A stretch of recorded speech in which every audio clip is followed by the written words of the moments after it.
Try another question. Are you familiar with the $9 billion in historic fraud out of your state, including the $250 million in the Feeding Our Future program alone? You familiar with that? You agreed to it, amazingly. And we know you did. That's not because true. It's all caught on tape. Yeah, Every single sentence is caught on tape. Help you let me answer and I'll answer you. Tell the truth and I'll let you answer. I will tell the truth. Good. Let's do that. I mean, remember this audience and can listen to the recording. It's 54 minutes long. It's all in public. You can Google it right now and listen to it. And Senator Hawley. Thank you very much, Mr. Chairman. Mr. Ellison, let me start with you. You're the Attorney General of the state of Minnesota. Do I have that correct? That's a yes? Sir, you're aware of my job. You know the answer to that. You're not going to answer my questions? Are we going to start this way? Are you the Attorney General of the state of Minnesota, yes or no? You know the answer. Mr. Ellison, you're in my courtroom now. You're under oath. So I suggest that you answer my questions. You the Chief Law Enforcement Officer of the state of Minnesota, yes or no? Let's try another question. Are you familiar with the $9 billion in historic fraud out of your state, including the $250 million in the Feeding Our Future program alone? You familiar with that? Don't turn to the pages in your book to get your potted answers.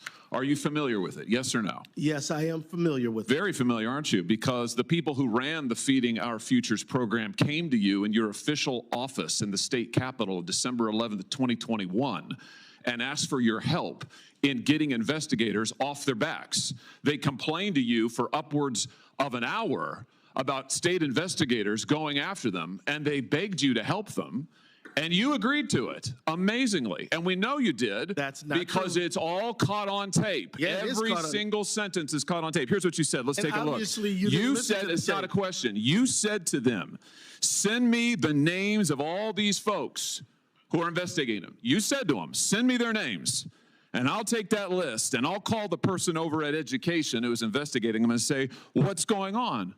Why am I getting these complaints? Then you went on to say, I already have my team working on this. What day should we get together to discuss it again? You made pledge after pledge to them. You said, we've got to make sure this guy who's investigating them stops it. You said, you have my attention. I'm concerned about this. You said, let's go fight these people, meaning the people who are investigating the fraud. Why'd you do it? Why'd you help them? Are you going to let me answer? Please, we're all ears. So first of all, you're cherry picking quotes out of there. Why did you help them? I thought you were going to let me answer. Why did you help them? Are you going to let me answer?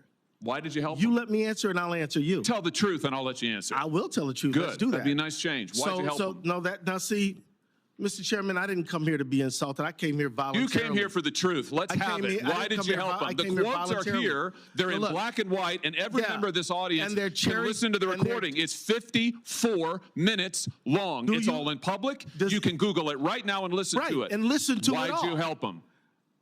First of all, I didn't help them. You did help them. No, I did not. I certainly didn't. You're saying you didn't do anything for them. You didn't. Well, wait a minute. I already have my team working on this again. That's not you? I have my team assisted with the information that led to the prosecution and conviction of these people. No, you didn't. You didn't lift a finger to prosecute them. No, you did not. You didn't lift a finger to prosecute them. Federal prosecution. You had, BS. You had whistleblowers come to you as early as 2019. You're the one talking BS. Hey, listen, it's my time. Doesn't know what you're talking about, sir. No, sir. You now have encountered the truth and you don't like it. Why'd you take their money? Why'd you take their money? I didn't. You took $10,000. No, that's a false statement. $10,000 9 days after the meeting. False statement. You took $10,000. Here's what happened. They went to your office. They solicited money from you. They solicited help from you. That's also wrong. They came to your office. It was your official office. You met with them for 54 minutes. No, they didn't. They asked you for help. You pledged it to them, and they talked repeatedly about money. In fact, it's all they talked about. That's a lie. Money, money, money, money. They said, we will put our dollars in the right place. We will support candidates that will fight to protect our interests. You replied, that's right.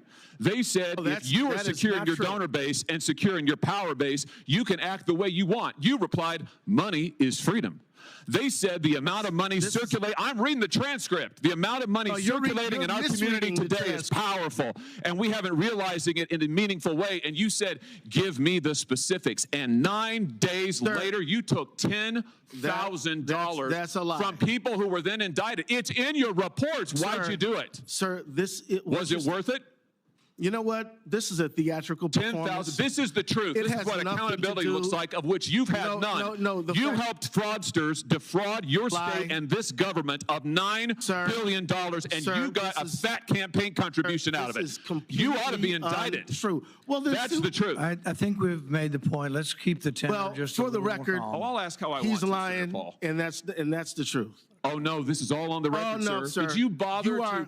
Did you bother to investigate where the money that you facilitated their fraud for, where it went?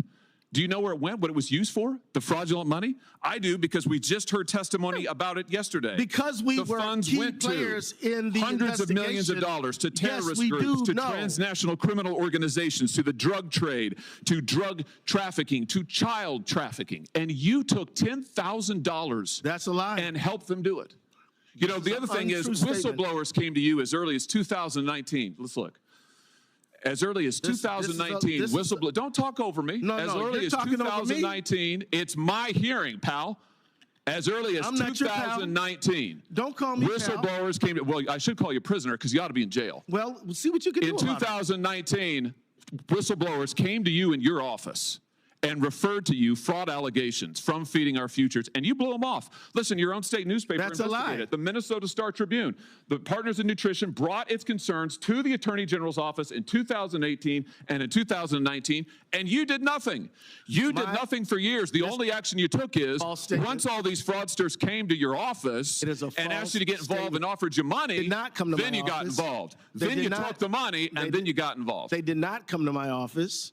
You're completely wrong about that. You met with them for 54 minutes, and you took $10,000, and they also gave your family money.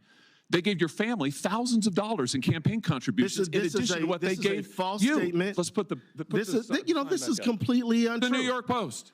Yeah, we know the New York Post. Minnesota Keith Ellison, AG, accepted campaign donations from individuals linked to the $250 million COVID fraud scheme after they were in your office. The donations came on December 20th. Sir, you met with them on December the 11th, and on January 20th, the FBI knocked over their headquarters. No. That's the sequence of events here. No, it's not. You've been right at the center of this fraud thing from the beginning, and you've enabled it. And sir, you should resign. And sir, you should resign. I was thinking the same thing about you. Resign. I was thinking the exact same thing about you. I'm sure after encountering this truth, you are, because it hurts to have accountability, doesn't it? Because after this parade of lies and presentation, I think you should be ashamed for misrepresentation.